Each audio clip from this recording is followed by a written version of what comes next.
വാഗ്ദാന ലംഘനം ഒരു സർക്കാർ പതിവാണോ എന്നതാണ് സിറോ മലബാർ സഭ ഇപ്പോഴും വീണ്ടും സർക്കാരിനോട് ആവർത്തിച്ച് ചോദിച്ചുകൊണ്ടിരിക്കുന്നത്.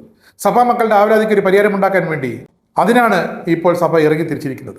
പക്ഷേ അതിരൂപതകൾ വലിയ വായിൽ പ്രസംഗിക്കുന്നല്ലാതെ എന്ത് ചെയ്യുന്നു എന്നാണ് ചോദ്യം.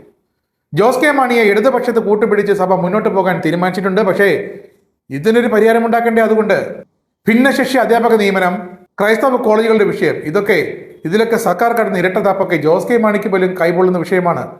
സംസ്ഥാനത്തെ എയ്ഡഡ് സ്കൂളുകളിലെ ഭിന്നശേഷി അധ്യാപക നിയമനവുമായി ബന്ധപ്പെട്ട് സർക്കാർ സ്വീകരിക്കുന്ന നടപടികൾ പതിനായിരക്കണക്കിന് അധ്യാപകരെയും ന്യൂനപക്ഷ മാനേജ്മെന്റുകളെയും വീണ്ടും വലിയ പ്രതിസന്ധിയിലാക്കിയിരിക്കുകയാണ്. NSS സ്കൂളുകൾക്ക് സുപ്രീം കോടതിയിൽ നിന്ന് ലഭിച്ച അനുകൂല വിധി മറ്റ് മാനേജ്മെന്റുകൾക്കും ബാധകമാക്കുമെന്ന മുഖ്യമന്ത്രി ഉറപ്പ് ലംഘിക്കപ്പെട്ടു. അത് ജനാധിപത്യപരമായ വഞ്ചനയാണെന്ന് ഇപ്പോൾ സിറോ മലബാർ സഭ പറയുന്നത്.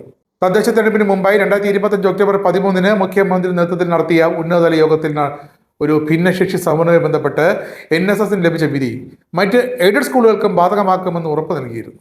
ഇത് ക്രൈസ്തവ വോട്ടുകൾ തദ്ദേശ തെരഞ്ഞെടുപ്പിൽ പെട്ടിയിലാക്കാനുള്ള തെരഞ്ഞെടുപ്പ് നാടകമായിരുന്നു എന്നാണ് ഇപ്പോൾ സഭ സർക്കാരിനോട് ചോദിക്കുന്നത്.